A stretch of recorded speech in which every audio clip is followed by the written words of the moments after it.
আসসালামু আলাইকুম, কি অবস্থা সবার? আশা করি সবাই ভালো আছেন। তো আমরা ঘুরতে গেছিলাম ফেনীতে। তো তখন একটা ভিডিও করেছিলাম, যেহেতু অনেক আগে গেছিলাম, প্রায় এক সপ্তাহ আগে। তো ভিডিওটা দিতে দেরি হয়েছে কারণ অনেক সময় নিয়ে এডিট করা লাগছে। আর এক কথা হলো, একটু কাজের চাপ ছিল। তো আলহামদুলিল্লাহ আমরা প্রথমে নৌকা উঠছি, তারপর নৌকা নিয়ে যেতেছি। এই যে যে গ্রামটা দেখতেছেন, এই গ্রামটা পুরা পানিতে ডুবানো ছিল একদম। ওই যে গাছ আছে না, ছোট ছোট গাছ, এটি সব পানি নিচে আসছিল। যারা এলাকার তারা বললো যে ভাই, গত বছর এই দিনে পানির যে প্লাবনটা হয়েছিল, এমন হয়েছিল মানে এই জায়গা, ওই যে তাল গাছ পিছনে, ওই তাল গাছের অনেক কাছাকাছি পানি ছিল। এই যে আমরা যাদের বাসা গেছি তাদের বাসার ভিতরে পানি ছিল প্রায় 5 ফুট।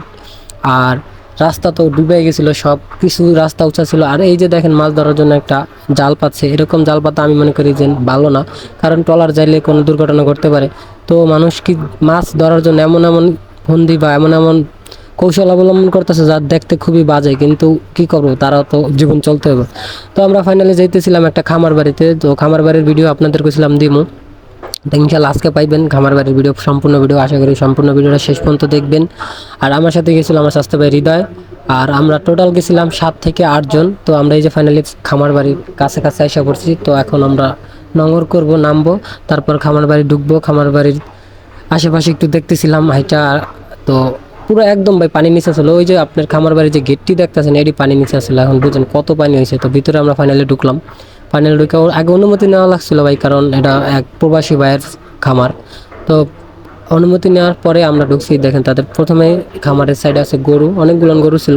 বাট ওই সাইডে আছে মহিষ। আমি মহিষটা আপনাদের দেখাবো, কিন্তু মহিষটা একটু দূরে। আর এদিকে হলো আপনার গরু, আর সামনে আরও কিছু আছে। ওই যে একটা সিঙ্গেল মহিষ আছে। তো মহিষটার কাছে একটু আপনাদের নিয়ে যেতেছি।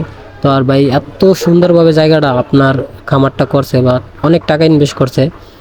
আর এই যে খামারে তাদের গরুর খাবারের জন্য অনেক সরঞ্জাম দিয়ে আর কি খাবার দিয়ে থাকে, মানে তাদের সুস্থ করার জন্য।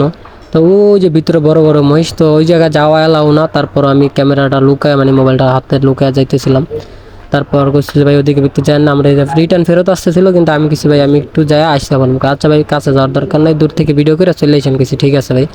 তো দূর থেকে ভিডিও করে চলে আসতেছিলাম।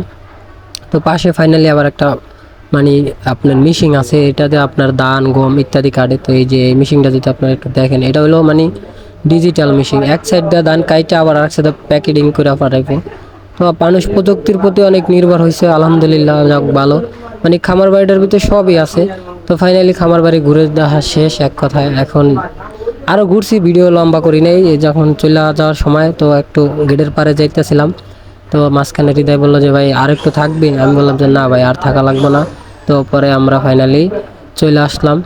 তো এখন আপনার যাইতেই আবার এই নৌকার পার, নৌকা